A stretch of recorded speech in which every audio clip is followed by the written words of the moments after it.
what's your preparation look like for the Apple Cup? Obviously wanted to treat it as another game, but at the same time knowing the intensity of the rivalry and that there is a little bit of added edge to it. Yeah, I would say, at least me personally, I feel like I got a little bit more prep in my step this week. Already feeling fired up, juiced up for this game. Not really getting tired during practice when I usually do. So, I'm excited, and I think the rest of the boys around me are too. How much does it kind of double your fuel and your motivation, just, wanting to obviously win the rivalry game, win the Apple Cup, but also erase what happened last weekend? Yeah, this is my 5th game against them. We beat them last year, obviously. We haven't won 2 in a row, I think Coach said, in almost like 20 years. And to be a part of that would be something special. And obviously, we can't completely erase what we did last week. We got to use that as a lesson still. We're still learning from that. It's not really a loss, it's a lesson. So we're moving forward from that. It's in the back of our heads, but we do got to move forward and get ready for this next game. What have you kind of tried to tell some of your teammates that haven't played this game before, just about managing the emotions, the intensity, but obviously still wanting to come with a fire? Yeah, we definitely have to play with our emotions the right way. We can't hurt ourselves by making a good play and hurt ourselves by doing something stupid. But we do need to have an edge to ourselves. It's a mind game the whole game, first through fourth quarter. So it starts at the first snap. Has the team taken any more care this week to with so many newcomers to this team, have you taken any care to let them know what this means, to you guys? Most of the guys that transferred over from SCSU, they had their own rivalry. They kind of get how it is and how it acts. Obviously, they haven't played this purple team, but they understand what it is. And the people that have been here and the young guys, I think they understand what it means. We're told to stay off of social media, but you can't ignore it all. We know how personal it is, and it's fueling everyone. What do you remember about your game in last year's Apple Cup, and how come that going to help you in this one?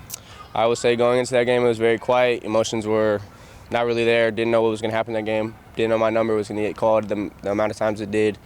And it just happened to be a really good game all around. So, yeah.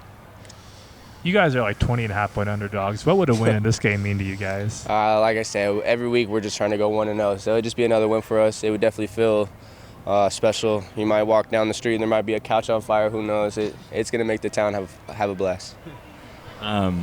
How much do you feed off the energy from the crowd? Because it's probably going to be packed in there on Saturday.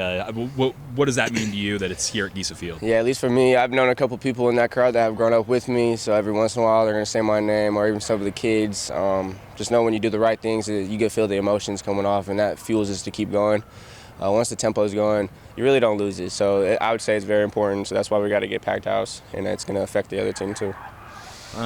Maybe on tape, or just things that you've seen from the purple team's defense. Just tell me, what to the corners, and what kind of challenges do they present on defense? I would say personally, probably the best defense we've gone against yet.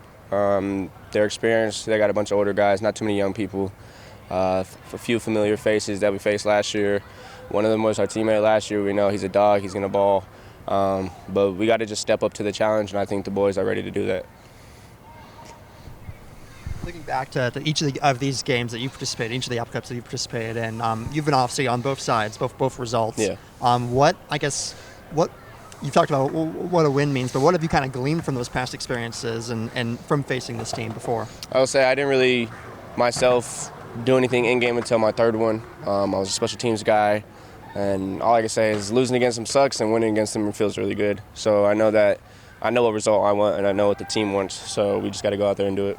You talk about staying off of social media. I guess how challenging is that, obviously, in this modern landscape? Yeah, it goes from getting tagged in photos to really anything. Like before last game, I got tagged in a photo about us walking out the tunnel, and then after the game, there was about 30 comments on it.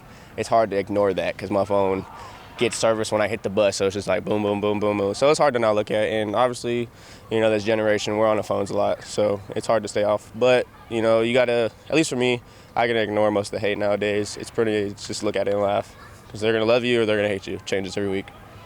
A lot is made of just the disparity between these two programs in terms of resources and talent and all that. But what's the coach's message been this week about? Because obviously Coach Rogers and the staff have beaten larger schools at their last stop. Yeah. Have they kind of leaned on that experience at all to help you guys out this week? When it comes to football, anybody could beat anybody.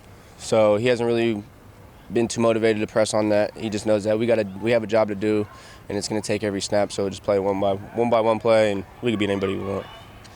Josh, you mentioned kind of growing up and kind of learning to ignore the hate that you might see online. What was that journey like for you, and how did you get to the point that you're at now? I'll just say it's a long one. At first, I would say I was one of the guys that really looked at everything because I wasn't really involved, so I could look at all the noise and it not really be about me.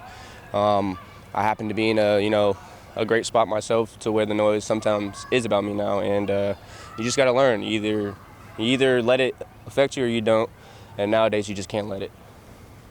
Are there things you do to kind of make sure it doesn't get to you too much, or kind of how do you make sure it doesn't? Like I said, me and my close friends, if there's something hateful, we kind of look at it or we laugh about it because there's grown people out there that are more worried about what I'm doing than I am myself. So, it's funny nowadays. Josh, I remember asking you this question before the season started, but does it matter who is throwing you the ball? And I mean, is it just all about just doing your job, or what does that kind of entail for you? The play doesn't change from who's throwing the ball. It's the same thing. All the guys that are at QB rep the same play. They all do the same thing. They might throw a little bit different, but as long as the ball's in my radius, I'm going to go out there and catch it.